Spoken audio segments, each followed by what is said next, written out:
and welcome to another video. I'm Random, and today I'm going to be reading the fanfiction Alternate Perspectives from the Fallen Star series, written by Boxmaker. This is a Hermitcraft SMP fanfiction with a rating of mature, and the creator chose not to use any archive warnings, though personally I'd put in graphic depictions of violence for a few scenes. The category for this fic is general, and the featured characters are Etho-Slab, Vintage Beef, BOO, DocM77, Good Times with Scar, Cubfan135, Iscal85, and other original characters. There are no romantic relationships, but the featured platonic relationships are Etho-Slab and Vintage Beef, BOO, Etho-Slab and Vintage Beef, Cubfan135, and Good Times with Scar. The additional tags are superpowers, alternate universe superheroes/superpowers, injury, blood and injury, hijinks and shenanigans, drinking, heist, hurt comfort, non-consensual body modification, Etho-centric, oops, I gave him trauma, kidnapping, medical torture, needles. Don't worry, he'll be mostly okay in the long run. These tags make it seem dark, but I promise this is lighthearted. The summary is in the description, and now on to the story. Chapter 4. Subject Etho. They made it to the apartment with little issue, and by the time the door was shut and locked behind them, Beef looked to be only a few seconds away from grabbing Etho and shaking him down for answers. They sat at the small kitchen table because this was a serious affair, and according to Beef, serious affairs should be discussed at a table. "Spill," Beef said without preamble, as Etho wrenched off his shoes. "Okay, so last night," Etho began, pausing to collect his thoughts. He had spent the entire walk overthinking about how exactly he was going to explain the past 24 hours without sounding like he was suffering from a terrible head injury. He still hadn't worked that part out yet. "Last night, Mr. I don't have a concussion," Beef prompted. Etho nodded sheepishly. "So I may have a concussion. I sort of fell in a hole. They were doing construction." "You fell into a construction zone?" Etho winced. "It wasn't my proudest moment, alright? It was dark and raining and I couldn't really see. It was my own fault, and yes, I may have hit my head a little bit on the way down." Beef absent-mindedly tapped his leg, trying to hide his worry. Etho didn't want to concern him further, but he had already resolved that he wasn't going to lie to Beef about this anymore. So he continued. "I tried to call you, but my phone died. I think I hit my shoulder on a rock or something when I landed because it hurt pretty bad." "You're alright now though, right?" Etho began to shrug, but the movement jostled his injured shoulder, which answered Beef's question. "My head feels a lot better, but I think my shoulder's still a bit bruised." He tugged off his coat and pulled his sleeve up to show Beef the bruise. Beef's face dropped as he saw Etho's shoulder. "Dude!" he yelled, leaning forward to get a closer look. "I think that's a bit more than a bit bruised." He tugged Etho's sleeve up higher to get a better view. "This looks really bad." Etho winced. He had mostly been ignoring it, just taking painkillers and trying not to jostle it around too much, but Beef's reaction had him slightly more worried. He crossed the kitchen to the freezer and dug out an ice pack. "Happy?" he asked, looking at Beef as he pressed the ice against his shoulder. "You should see a doctor." "I will if it doesn't get better," Etho placated. Beef sighed and rubbed his chin. "Okay, so you fell into a construction pit," he said, giving Etho a pointed look. "Got injured and covered with mud, then came home. Why didn't you come through the front door, and where did a traffic cone come from?" "It's a cone, Beef. I wanted it." "What are we gonna do with it?" "I don't know. It's cool. Put it in the corner as decoration." It's an ugly color. I dragged it all the way here. We're not getting rid of it. Beef huffed, but Etho could tell he was trying not to smile. Fine, but you need to wash it off. It's still muddy. Etho nodded, adjusting the ice pack on his shoulder, which was making his hand uncomfortably cold. It did help with the pain a bit, so he left it. Alright, I'm still a bit lost here, Beef said, waving a hand and prompting Etho to continue. Alright, I came up to the fire escape because I didn't want to piss off the lady at the front desk, Laura, I didn't want to piss her off, and I wasn't exactly thinking straight. So I went up the fire escape. Etho decided to leave out his mishaps regarding climbing the fire escape because he knew he would never hear the end of it. So I came up here and you know the rest, he finished, and Beef nodded. I was a bit out of it, but something weird happened, he continued, carefully watching Beef's expression. I was looking in the mirror and... You've played third-person games before, shooters and stuff, right? He already knew the answer was yes, but Beef humored him and nodded. My vision just sort of did that? I can't really explain it well. 1 minute everything was fine, and the next I'm looking at the back of my own head. Etho said carefully, putting the ice pack down because his hand was now frozen. Beef's fingers drummed against the tabletop and he narrowed his eyes. So you saw yourself in third person, like an out-of-body experience? Sort of. It happened really quickly, like just for a second. God, you think I'm crazy, right? It wasn't really a question. Etho knew he sounded delusional. Beef looked at him with a carefully constructed, blank expression. I think you were tired and concussed, but I believe that you saw what you saw. Okay, and what if I told you that it happened 2 more times? Beef raised his eyebrows and curiosity flickered across his face. When? He asked. Once this morning, Etho said, and explained the events of that morning to Beef. He watched Beef's face the entire time, which flickered with concern, disbelief, and deep contemplation. Etho grinned beneath his mask as he watched the gears in Beef's mind turn. He probably still thought Etho was hallucinating, but Etho could see him puzzling out how all this was possible, much like he had. So, you have to admit this is all a bit weird, like a little too weird to just be a weird concussion hallucination. Beef frowned. I don't know, I mean, maybe? You had a concussion though, and the brain is really weird. It could just be a coincidence. Maybe you were actually dreaming this morning. It didn't feel like a dream though. Twice is a coincidence, 3 times is a pattern, right? And it happened again today. He tugged off his mask because it was getting a bit hot, and Beef had seen his face plenty of times before. It happened after class, that's why I was almost late today. I tried to replicate it because I thought I was losing my mind, as I'm sure you think I currently am. Beef rolled his eyes, but Etho continued. I didn't exactly succeed in replicating it, but it did happen again. What does that mean? Well, I tried to force myself to see in third person. Saying it out loud made Etho realize how silly it seemed. I couldn't really force it to happen, and not long after I stopped trying, it happened again. They were both silent for a few minutes, and Etho watched as Beef tried to work out a plausible explanation for the situation. Etho tossed a bag of popcorn into the microwave while he waited. So it happened 3 times, and each time it's been involuntary. Yep. And I have so many questions. Etho patted him on the shoulder. Me too. Okay, we'll come back to this in a minute. I'm all caught up except for the scar bit. What's the deal with him? Oh, right. I almost forgot about that. He gave me this look. I can't even really describe it, but he knows.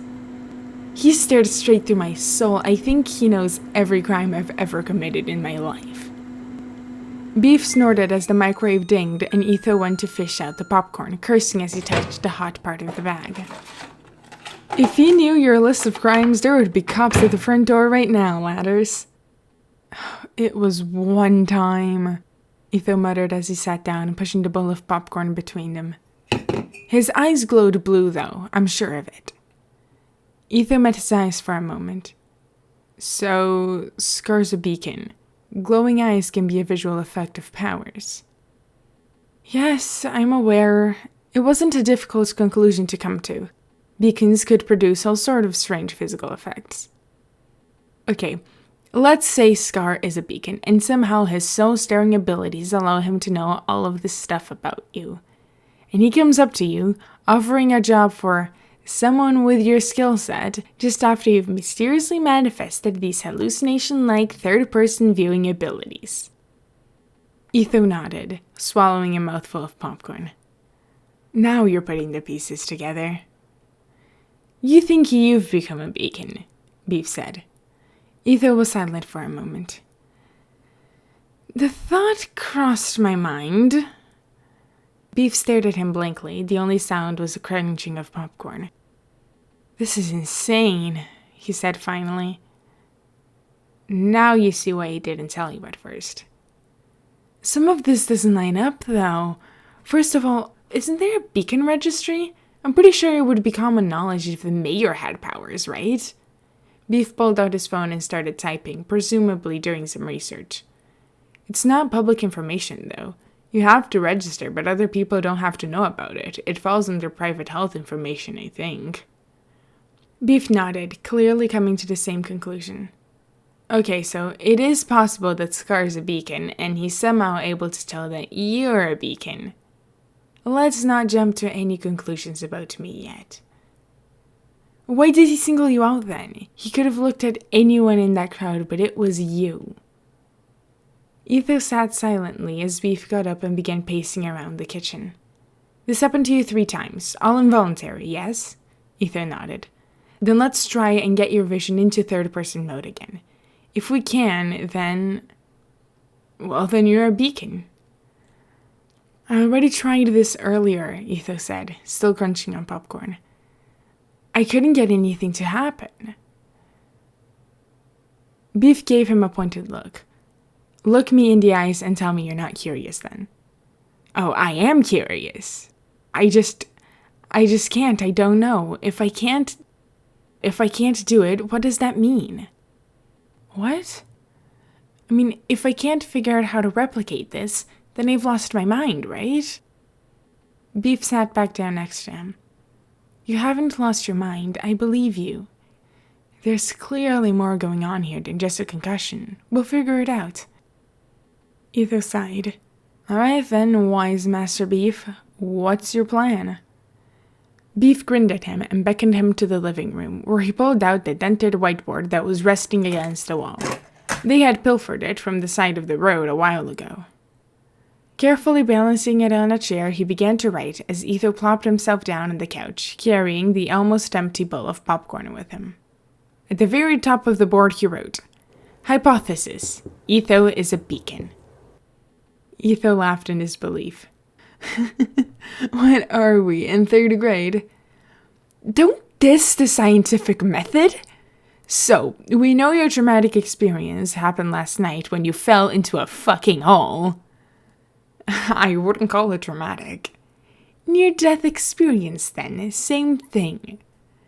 I didn't almost die. You suffered a bad injury, now shut up. Beef said, with no malice in his tone, as he wrote, Cause, fell into hole. Idiot. This is not making me feel any better, Etho complained, pushing off the popcorn and tossing the bowl into the messy coffee table. Beef ignored the comment. What did you try earlier today to get your vision to go into 3rd person?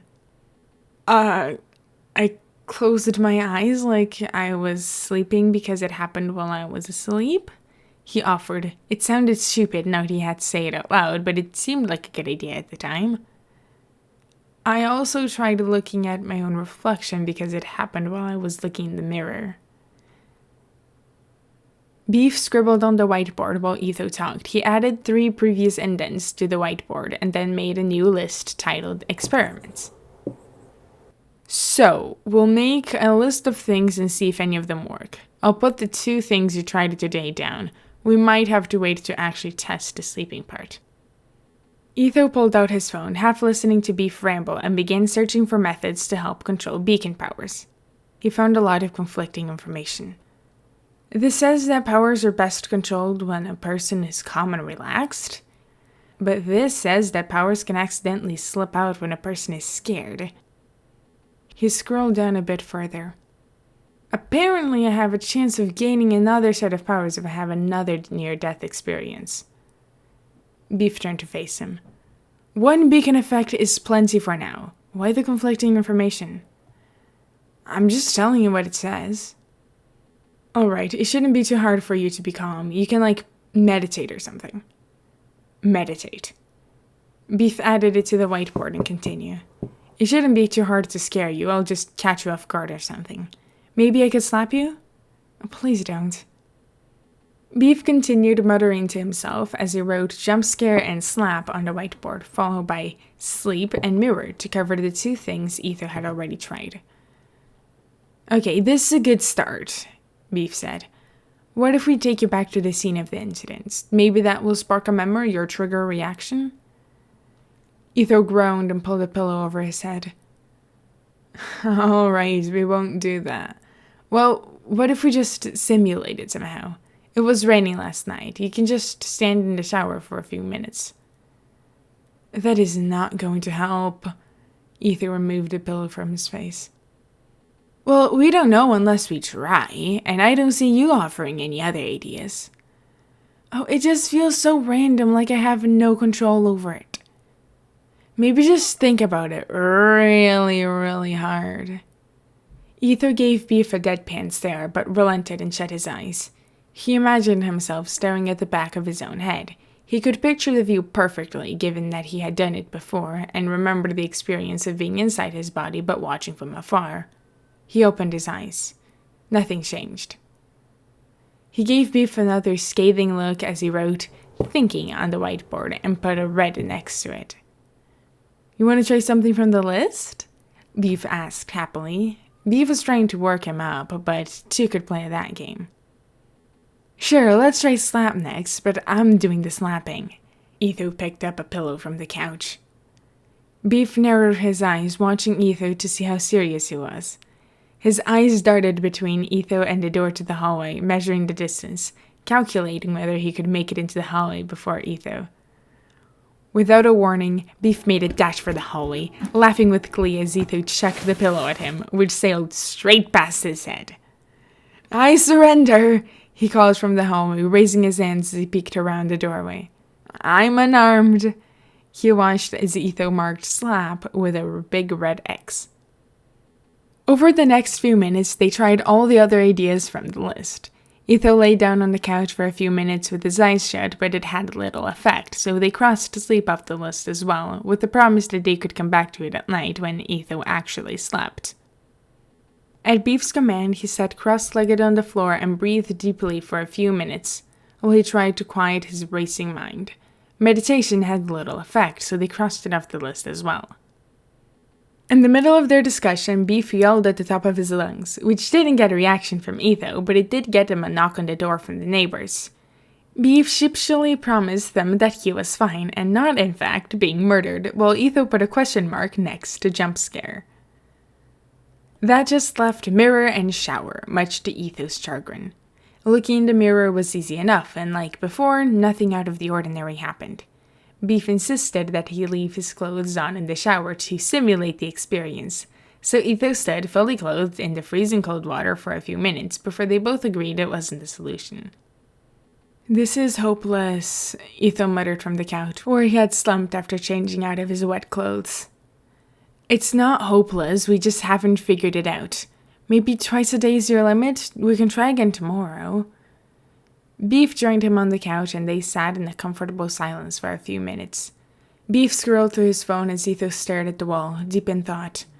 Trying to force his vision into third person probably wasn't going to work. He wasn't exactly sure how he knew this, it was more of a feeling, a deep intrinsic knowledge about himself. "We should clean this up," Beef said out of the blue, gesturing to the coffee table heaped with assorted junk. "Yeah," Etho agreed. Neither of them moved. "Are we hungry?" Etho asked. A few minutes later, they were both in the kitchen, boiling a pot of water to make ramen. It wasn't a two-person job, so Etho put himself on dish duty, merely scrubbing while they talked about nothing of particular importance. The window was open, the floor was swept, dishes were put back, and in just a few minutes the apartment was looking better than it had in weeks. Beef had collected all the unwashed mugs from the coffee table, there were no less than 5 of them, and Etho was working on the last one when his vision snapped and he found himself looking at his back. To his credit, he didn't yell this time, or react at all for that matter. He just stared at the back of his figure, still holding a soapy mug and sponge over the sink. He blinked, which moved his physical eyelids, but had no effect on his external vision. He carefully set the mug down, moving his hand out to the side so he could watch himself set it down. "Beef," he called, voice shaking slightly. He took a step back away from the sink and watched himself in his third-person vision. Even though this was the 4th time in this state, it still made him dizzy and it was hard to keep his balance. Beef rounded the corner, holding 3 more mugs. Etho could see him clearly from his vantage point, a good distance away from the back of his head. His new viewpoint was also much higher than his normal vision, giving him a good bird's-eye view of the kitchen, with himself standing directly in the middle. Etho belatedly realized that he looked a bit strange, standing a pace away from the sink, not even bothering to turn and face Beef. The thing was, he didn't need to. He could see Beef perfectly fine. I'm doing it, the third-person vision," he said slowly. He didn't move, afraid that if he did, his vision would return to normal and he wouldn't be able to replicate it again. Before Beef could open his mouth, Etho continued. "You've got 3 mugs. 1 red, the ugly green one, and the one with the crack in it." He watched as Beef looked down at the 3 mugs, but couldn't quite see his expression. "You're fucking with me," Beef said, turning around and looking behind him, scanning the kitchen for any signs that Etho could be messing with him. "I'm a bit higher than that." Beef's vision snapped towards the ceiling and he spun, scanning every corner for some tangible sign of Etho. He found none. His eyes just glossed over the empty space where Etho could see him from. "This is really weird," Etho muttered, turning his head from side to side. His third-person vision followed, always staying more or less the same distance away from the back of his head. "Cover your eyes," Beef challenged. "What, don't believe me?" "I believe you. I also don't." Etho laughed, but humored him, clamping his hands over his eyes. He turned to face Beef slowly so he didn't fall over. His vision followed, pivoting so he could see the entire kitchen. The cabinets were directly behind him, so his incorporeal eyes didn't have a lot of distance to move back. Instead, they slipped up a bit higher, almost to the top of the ceiling, giving him a bird's-eye view. "There is a lot of dirt on top of the fridge," he announced. Beef set the mugs down and swept a finger over the top of the fridge. Etho laughed as Beef grimaced at the layer of dirt that now caked his finger. "Anyone could have told me that. What can you see right now?" "You," Etho said. "The rest of the kitchen, but a lot higher up. That's because I'm right up against the sink and cabinet, so there's not a lot of room behind me." Beef's eyes darted over through the cabinets above Etho's head, but slid over his invisible eyes without recognition. "I'm guessing you don't see anything weird?" "No." "Keep your eyes covered." Etho made a show of pressing his palms further against his eyes. There was no way he was going to be able to see out of them normally. Beef held up 2 fingers. 2, Etho announced cheerfully. Beef switched fingers, so now his index and pinky were raised. Still 2, index and pinky this time. Beef continued through a few iterations, swapping hands and a number of fingers, and each time Etho described what he saw. Beef finished by flipping Etho off. "Mean?" Etho complained, and Beef laughed. God, that's incredible. You can just see. Oh yes, Etho's superpower. Seeing. Beef sighed exasperatedly. Oh, you know what I mean. Etho grinned, removing his hands from his face and opening his eyes. It had no effect on his vision, of course. As he let his hands fall to his side, Beef's face dropped. What? Etho asked, panic edging his voice. Beef came close, peering at his face intently. Had Etho been looking through his physical eyes, he would have been extremely uncomfortable. Even so, it was a little disorienting watching Beef come closer to him while he was watching from so far away. Your eyes. That's really creepy. What? Etho asked, bringing his hands up to his head, only for them to hit Beef instead because he kept forgetting his physical body was currently separate from the location he was seeing from. Beef grabbed his eyes as he stumbled. Hey, it's fine. Your eyes just have this dead look to them. Like they're looking straight forward and not moving at all. It just caught me off guard. I have never seen an expression like that on you before. Oh. Etho breathed out in relief. Beef always did say that his eyes were very expressive. It was probably the product of wearing a mask for so long. They weren't like that earlier today, though, were they? No, I'm assuming it's just like this when... He waved his arms around and Etho nodded. Do you want to sit down or something? I guess. It's a bit hard to walk. Beef gave him a confused look. Balancing is hard, Etho explained. Beef offered him an arm and together they stumbled into the living room. Etho didn't fall but was glad for the extra support. They made it to the living room and Etho gingerly sat down on the couch. His head was pressed up close to the wall, so his vision shifted and he was now looking at the front of himself from a high vantage point. He dug his mask out of his pocket and managed to get it on despite his current state. It wasn't difficult to maneuver his fingers, but watching himself do it was incredibly unsettling, and closing his eyes did nothing to block his third-person vision. Can I try something? Beef asked once they were settled on the couch. Go for it. Beef dug out his phone and switched on the flashlight. Tell me if you want me to stop, he said, and pointed the light at Etho's face. Etho didn't flinch. He wasn't looking out of his physical eyes. Your eyes aren't even reacting to this, Beef said, looking intently into his eyes. Can you shine it up? Directly in front of me, up towards the ceiling a bit, Etho asked. It took Beef a bit of prompting to get the light in the right spot, but even once it was pointed at Etho's third-person eyes, it didn't change much. He was looking at a bright light, but it wasn't painful. There was just a large splash of pure white across his vision.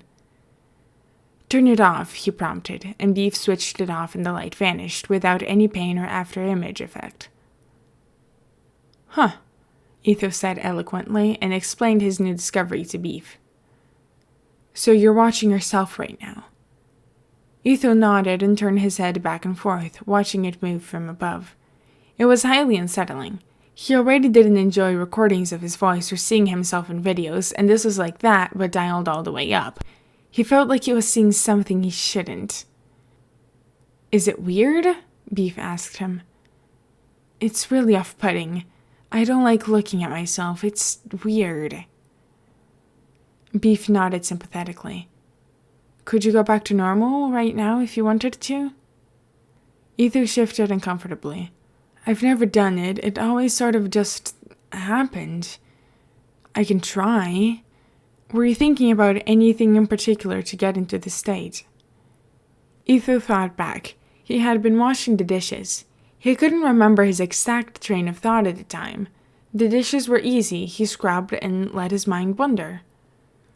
No, I wasn't really thinking at all. So just don't think. That's not helpful, Etho grumbled. He had never been good at getting his mind to relax. He was always thinking about something. It didn't help now that he was starting to panic slightly. He really didn't want to be stuck like this forever. Alright, let's try to get you to think about something else then. I need to repot some stuff. We can do that. Beef suggested, pointing towards their table of plants. Etho stood carefully and managed to cross the room without any help.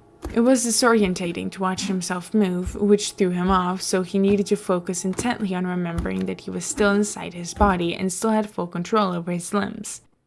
Once he had that down, walking became much easier. "You look drunk," Beef teased, and Etho went to sit on the floor. Now that he was away from the wall, his vision had returned to the back of his head, which he preferred over having to look at himself from the front. "If I get stuck in this perspective, I am never drinking again. I'd be like double drunk." "Is it really that bad?"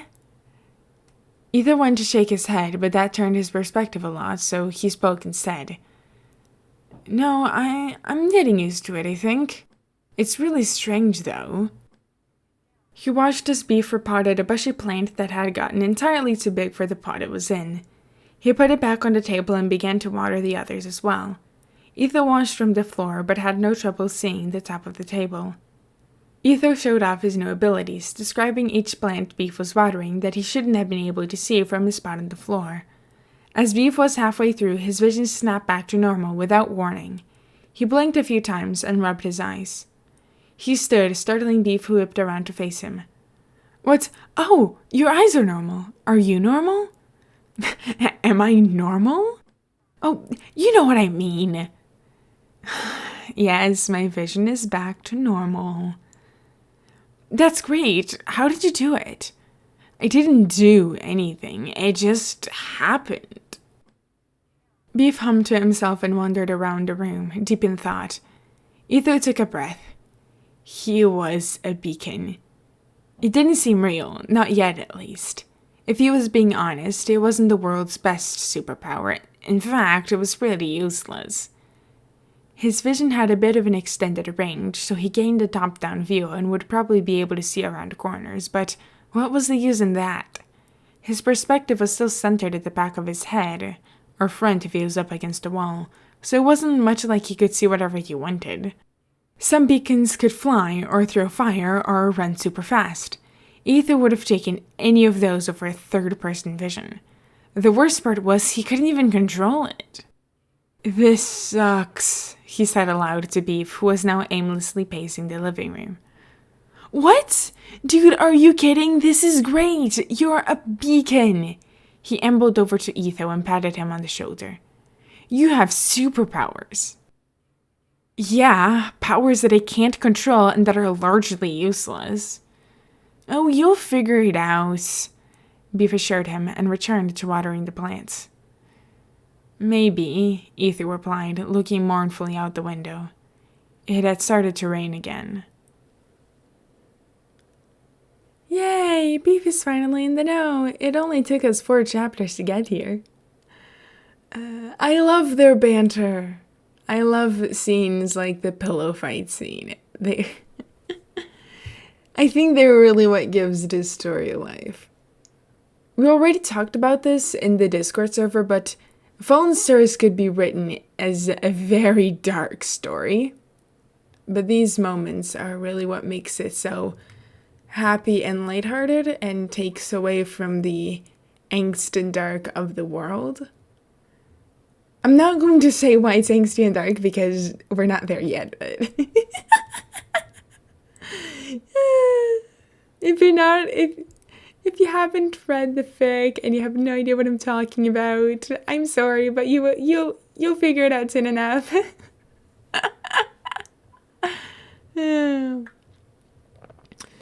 I used to be recording in stereo. Which is one soundtrack for each year. It's what lets sound play only on your left or more on your right, which is used in video games. But I've switched to recording only in mono, one singular track for both. So tell me if you notice any changes. Tell me if you don't notice any changes, leave a comment. Tell me what you thought. And as for the credits, this story was not written by me, it was written by Boxmaker on Archive of Our Own.